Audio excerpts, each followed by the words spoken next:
An RV crashes into a donut shop in Lakewood. The driver of the motorhome or the RV lost control and drove it right into the east side of the building at the Winchells donut shop there. We're seeing new photos of the damage and hearing from police about what happens next to the building. I have no words to say. It's just horrible, and I hope someday it gets rebuilt. Heavy rain with the threat of flash flooding moves into the Front Range this afternoon. I'm tracking all the latest conditions. Plus, the FBI is warning about the potential for violence against law enforcement, days after the FBI searched former President Donald Trump's home. Even if you say defund the FBI, there's a violent fringe that will say, I want to take action. And Christmas Day will be busy for Denver sports fans. Another team is joining the Broncos by playing on the holiday. We have a lot going on here at 11 o'clock, and we want to start with a traffic alert. Westbound I-70 is closed in Aurora because of a fuel spill. You're looking live near the scene right now, just west of E470 between Colfax and Tower Road. Now, Aurora Fire Rescue posted these photos showing the hazmat team there on the scene. Aurora police expect all westbound lanes to be closed for several more hours. There is a detour drivers can take E470 to Colfax. New details at 11. At least 2 people are hurt after an RV crashed into Winchells Donuts in Lakewood this morning. Air Tracker 7 flew over the scene. You can see the extent of that damage. That RV really just halfway into that restaurant. Denver 7's Christian Lopez has been on scene all morning. She joins us live with the shop's owner. Christian? Yeah, Jason, and we're getting a closer look at those damages now that the RV has been taken out. You can see all of that damage left behind. As you mentioned, we are talking to the owner, Sam, who is joining us right now. First of all, Sam, we are so sorry for what you are having to go through today. And I know that you were inside at the time that this happened. That must have been really scary. Yes, it was shocking. I mean, to know what's going on.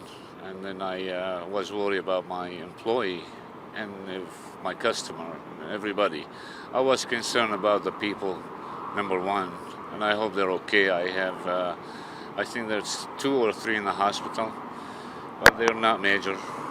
And we know that one of the people injured was the driver of the RV, and you're telling us that one of your employees was also injured in the crash. Do you know how they're doing? My employee is not doing okay. I mean, and the driver, I have no idea. I didn't. They took him because I think he got injured badly. Because the whole RV, 30% of the front is gone. Yeah. I mean, I don't think he's okay, but I hope he's be okay. By watching that video, by seeing that video, like you were mentioning, part of that RV, the front of it is just completely gone. We could see how strong that impact was when it hit the building. I thought I'm watching a movie or something. It's unbelievable. I couldn't explain what was going in my mind. I mean, I lost it completely. I couldn't think. All what I thought of, worry about people get injured. That's all what it was in my mind. Yeah. And I know that you've been already receiving a lot of community support. While we were out here this morning, a woman walked up to you, handed you a check. We know that community support we're already seeing that. How does that make you feel? It's my family. The community is my family. I've been with this community for 24 years, and everybody knows me. I mean, they're so much support to me. They're my family. What they do, it's more than what my family done. My customer is my family. I've been here for a long time, and I get a lot of support from them. Thank you so much, Sam, for your time. And again, we are hoping that those people who are transported to the hospital are doing okay. Jason, I'm going to send it on over to you. All right, our Christian Lopez out there this morning. Thank you so much for that reporting. Now, the other big story we're keeping an eye on today, we're expecting a change in the weather as we look outside now from Lookout Mountain. Katie LaSalle joins us now. Katie, we're dry now, but some parts of the Front Range, they're under the threat of flooding because it's going to move in quick, and we could see that rain just kind of start flooding up again. Yeah, we're expecting really slow-moving, powerful storms to impact first the mountains and then spreading east over the plains. You wouldn't know that now as you take a live look outside near Denver, but after about noon, we will see more rain into the mountains and the risk for heavy rain here across the Front Range and eastern plains. A flood watch will go into effect at 1 p.m. just west and south of Denver into our Front Range mountains. The Palmer Divide could see 2 inches of rainfall in less than 45 minutes. So again, we'll see that threat for flooding in spots, especially over burn-scarred areas. A risk of severe weather, especially over the eastern plains, Lyman out through Burlington, do have the potential as well of seeing very gusty winds and damaging winds at that. As you take you through Futurecast, a lot of the heavy rain really starting late this afternoon, right around 4:30. You can see our temperatures dropping to the 70s in Denver, and that rain will linger and kind of just hang out over the Front Range for tonight. So some very wet roadways expected for the evening commute and even a few showers tomorrow before we clear out through the middle and end of the week. I'll take you through the full forecast still to come, Jason. All right, Katie, thank you. Now, with the risk of more flooding today, this video of last week's floods still pretty fresh in our minds. Nearly a dozen people had to be rescued from stranded cars in the Central 70 project when pumps failed. And we're told that automatic pumps didn't turn on automatically. The contractor and CDOT say they're investigating. The contractor says they will be ready this time around. Kiewit Construction says staff will be standing by at the pump station tonight to make sure those pumps work. You can get 24/7 Colorado weather updates and live radar on your TV. Just download the free Denver 7 Plus app for your favorite streaming device. Friends and family will gather in Littleton to remember 14-year-old JoJo Aragon at 7 tonight. Denver police say he was found dead near the baseball diamond at Southwest Recreation Center last week. Investigators are trying to figure out what led to that murder.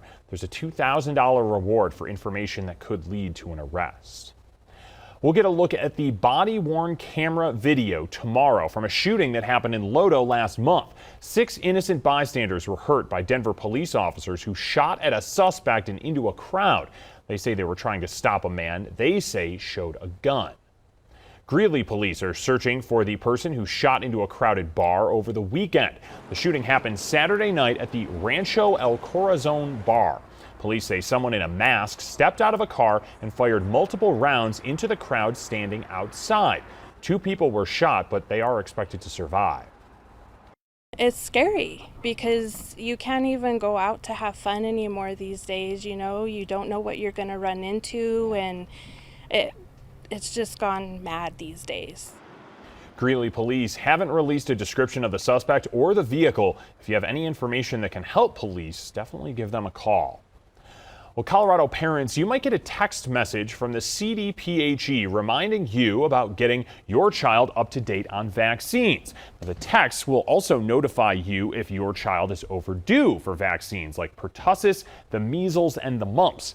The vaccines can be given safely together, including ones for COVID-19. Parents can talk with their child's doctor or public health agency about these shots and to schedule an appointment. School districts are preparing for the CDC's new COVID-19 protocols, and the main goal is to keep students in class instead of turning to remote learning. Now, the biggest change is the CDC is removing its test to stay policy. That means kids who are close contacts of someone testing positive won't have to take regular tests or test negative themselves to return to class. Social distancing recommendations are also gone. It is much more possible now to live life, to do the things that matter to all of us, because we have the tools we need to do them, and we can do them safely. The thing that isn't changing is the rule that if someone tests positive, they should stay at home for 5 days and then wear a mask for 10. Homeland Security and the FBI say they're seeing an increase in violent threats against federal law enforcement. That comes after the raid on former President Donald Trump's Florida home. The Biden administration says there are still questions that need to be answered about those materials removed from his home. M. Wynn reports from Washington.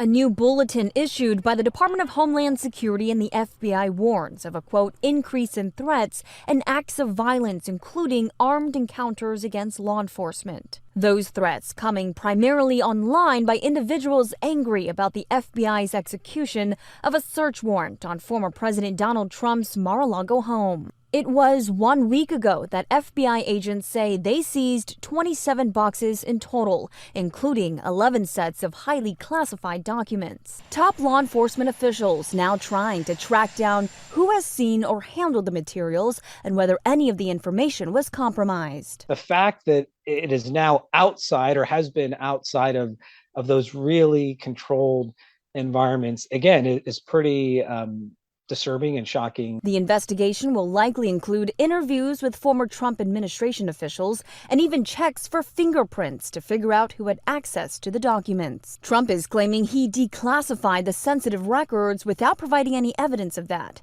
In the warrant and list of items removed from Trump's home unsealed by a federal judge, some documents found were marked top secret SCI and could include information related to nuclear weapons, terrorism, or U.S. spies overseas. That is among the highest designation in terms of the extremely grave damage to national security that could be done if it were disclosed. Sources tell ABC in June, a Trump lawyer signed a statement telling federal prosecutors that all classified documents at Mar-a-Lago had been turned over. Despite that, many Republican lawmakers have rallied to Trump's defense, some calling on the DOJ to release more information, like Ohio's Mike Turner on CNN. What did the Department of Justice and the FBI tell the judge that they were going to find? And what did they find? Now back to that bulletin. The FBI says someone has even threatened to place a bomb in front of the FBI headquarters. They're now warning public officials against issuing any statements that incite violence. M. Wynn, ABC News, Washington. Let's talk Broncos now. Training camp officially over for the team. They have their first official regular season practice of the year this afternoon. The Broncos beat the Cowboys in their first preseason game on Saturday. Now they head to Buffalo for Game 2 this Saturday. We'll hear from Coach Nate Hackett later today on Denver 7 News at 6. It will be a busy Christmas day for Denver sports fans. The Nuggets are joining the Broncos by playing on Christmas Day. There are reports out there the Nuggets will host the Suns out at Ball Arena, but a game time hasn't officially been announced. The Broncos play in LA against the Rams at 2:30 on Christmas. Well, Colorado ranchers say they're struggling. Still ahead, higher prices. Just one reason why some say they're being forced to sell part or all of their herd.